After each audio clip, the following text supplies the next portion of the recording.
Mark Sanchez, Fox NFL analyst, former NFL and USC quarterback, back on the program. Good to see you again, Mark. Let me ask you a question that has been a topic here with some analysts. If I remove an A-plus receiver in Tyreek Hill and replace him with a couple of B or B-plus, let's say 3 B-pluses, and take out an A-plus, does that make Kansas City better? Better, worse, hard to say. I think most importantly is the scheme and the way, Andy Reid's going to dial them up in that specific scenario. Other places might not work, but a place like that, they're going to run what they run. I don't know how many times last night they ran flanker drive, just the shallow cross with Kelsey, the 12-yard basic right behind it. The other two guys on the other side are running a go route and a 10 to 12-yard corner or out route. I mean, they run it all the time. They just plug in different players, and it works. So it's hard to say that, you lose one guy and then it becomes receiver by committee to replace that one stud. But, I mean, those guys are rolling. All I can say is that pick, the overturned interception was rough. Yeah.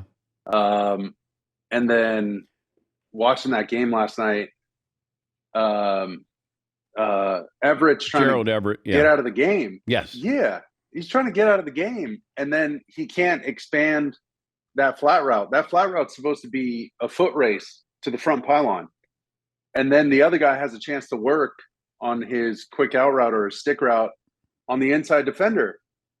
And so Justin's expecting him to break out, and there's just too much traffic in the area. I mean, but why don't ridiculous. They, the signal is you tap your helmet that you want to come out. He was obviously gassed. How do they miss that? And then they go to him on that play. Well, they weren't throwing to him. I think he was trying to throw the out route, and he was expecting the inside receiver to break out, expecting Everett to run to the pylon. So you create space on the out route, the quick flat, and then the stick route. And he's tapping his helmet to get out of the game, and they're trying to go, tempo because they got down to the goal line. They're trying to punch it in. Well, they just left him in. I don't know. I don't know if I've ever seen that. I felt so bad for Everett, for for Lombardi, the coordinator, for Justin. It's like, and there goes the DB, like, Johnny on the spot, like, just gets a gift. We're trying to come up with a category, receiver caused interception, RCI, because that was an RCI. As a former quarterback, would you be in favor of an RCI category? Oh, you're going to get me in trouble with some wideouts and tight ends and stuff. But listen, does it happen? Yes. But you also, listen, as a quarterback, you get credit for the negative 1 yard pass that goes 90 yards. So, I enjoyed those. Let me tell you. When you looked at Herbert, like this year to last year, is there anything that stands out with him? I still think he's barely figuring out how good he is. And my favorite story from there was watching practice 2 years ago. They did a joint practice with the 49ers, and Coach Lombardi, their offense coordinator, he pulled me aside and I said, what's up with your QB, man? He sure looks good. Like, that's the guy who needs to get off the bus first, just because he's like this Adonis body. And, you let him get off the bus first, and everybody's like, damn, like, wow. And that's the quarterback. Yeah. That's just the QB, like they used to do that with Troy Aikman, and then the rest of the Cowboys would come out, because he had that kind of presence, Carson Palmer, those big players. And I said, what's his deal? How good is he? To me, he's like a puppy with these big paws, and he doesn't even realize like how good he's going to be. And he goes, you're never going to believe this, but we had these deep out routes, like double bench routes, basically 18 to 22 yards outside the numbers. The receiver's kind of catching the ball and tapping his toes on the way out. And it's a big boy throw now, especially if you throw it from the hash to the field and you throw it to the wide side. Well, Justin, for whatever reason, had been taught like, oh, I'll just go to the boundary if I can. And they're on the left hash, so he's working the left side of the field. And the defense is set up in a way where, it's quarters to the field. He's got this deep out route, like no matter what. And he throws it in the boundary, and Coach Lombardi's like, what was that all about? And he goes, oh, I just thought we should work the hash. And he goes, why? Well, that's just kind of what I've been taught. Like, I just work the boundary side. And he goes, dude, you got every club in the bag. He goes, rip that sucker out to the field anytime you want. You don't have to explain it to me, like nothing. And so they script it, literally the next day. And he just rips this ball, frozen rope, goes through a car wash without getting wet kind of thing. And just on a tightrope, bam, and hits Keenan Allen, on the deep out. And then the other one was he gets a ball tipped against who'd they scrimmage this year? The Cowboys. The Cowboys are at their practice. And he gets a ball tipped, and the ball's a little wobbly. He immediately runs over to Lombardi. He goes, hey, I just want you to know that ball got tipped. And he goes, oh, yeah, I know. And he goes, well, I didn't want you to think I threw a ball that was like that bad, like not a spiral. Like he's one of a kind, man. He's special, man. He's special. But it feels like we've moved on, or the media has moved on from Mahomes. Like we take it for granted now. Does that happen with quarterbacks, that they graduate, that they just we don't look at them with the fascination that we once did? I think it's like expected now, and that's crazy because he's, again, another special player. The arm angles, I mean, I remember when Rich Gannon would hit that like sidearm, nobody does it like Mahomes. He's on one foot kind of jumping out of the air and hits these deep spear routes, those deep crossing routes. Once again, 18 to 22 yards in between the hash and the numbers, opposite side of the field. And he does it like almost, in his sleep.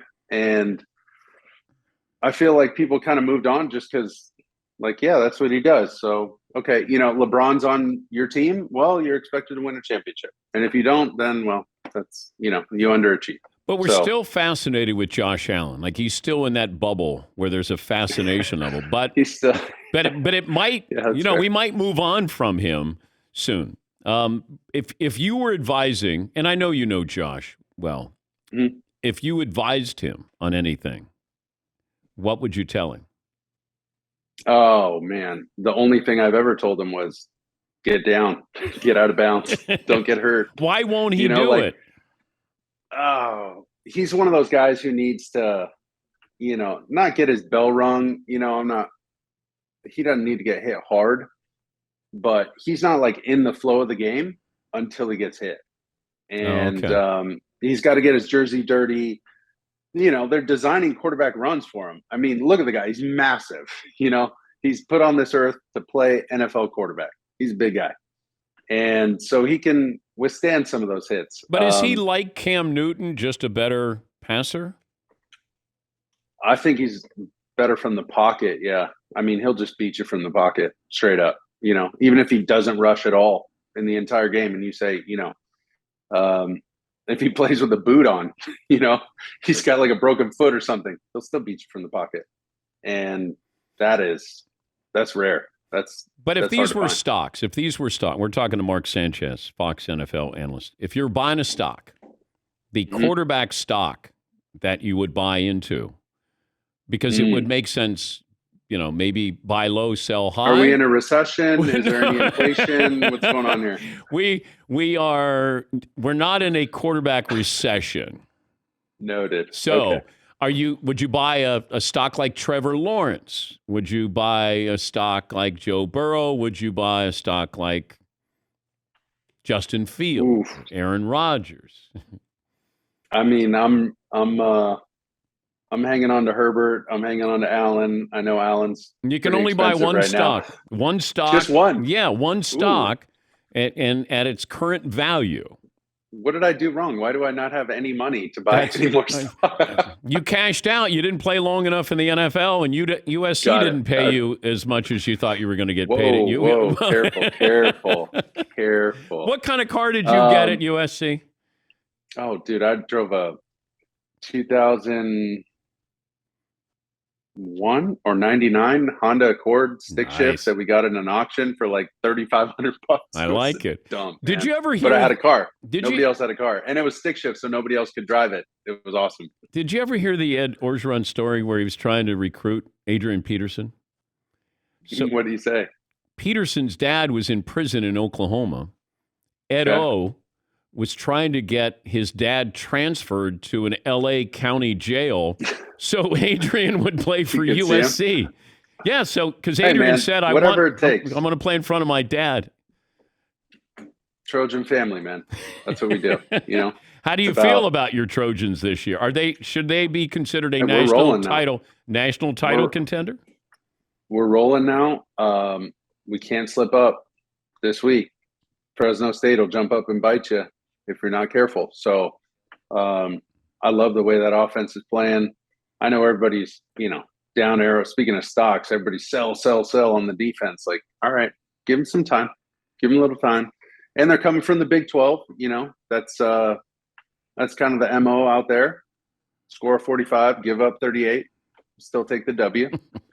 So I think it's just rejuvenated the program, and that tailgate a couple weeks ago was so fun.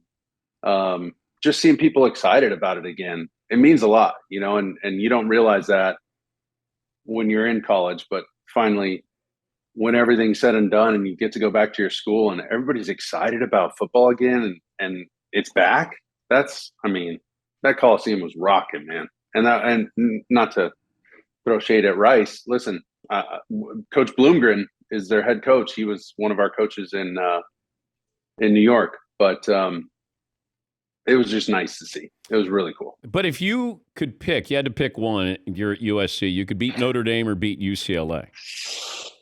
Yeah, people ask that all the time. I think nationally, yeah, you want to beat the brakes off of Notre Dame, but it was one of those things with Coach Carroll. He didn't really mention Notre Dame as much. And he always told us the story, like, the first time we were doing Notre Dame and I was here as the SC coach, I was talking about old school and the Three Horsemen and this, that, and and talking about Rudy. Wait, and we're like watching the movie. Mark, and all there's this stuff, 4 horsemen. And we got beat. What? Either way, whatever. So same difference. So what did I say? 3? Yeah. All right. That was close. Yeah, and they had that movie about that guy Tommy. No, it's Rudy. Yeah. It's Rudy. Him too. And Tommy's his brother. Jim Montana went there. No, it's Joe Montana. Win I said one Joe for Montana. Win one for the No, slipper. for No, the- it's Skipper. Yeah, him too. All right, we get it. Golly. It's the pewter dome. No, it's the golden dome. All right, I'm done. Touchdown, Jesus. in your case, Hey, I it heard is. that Yeah. In your case, it is touchdown, Jesus. Thanks a lot, guys, for rallying. No, so he goes into the whole, history and all this stuff in Notre Dame, and Notre Dame just beat the brakes off of Pete the first time they did it. And Pete goes, screw that, man. We're not even talking about them. We're going to show up the day before, go kick their ass, and get out of town. We're not doing that anymore. Did you have a hard time understanding Pete Carroll? Because he talks as fast as anybody. He has no punctuation in his sentences, Mark. It's like when my mom first started texting, it's just all one long word, one long paragraph. Just, I love you, mijo. Hope you're doing well.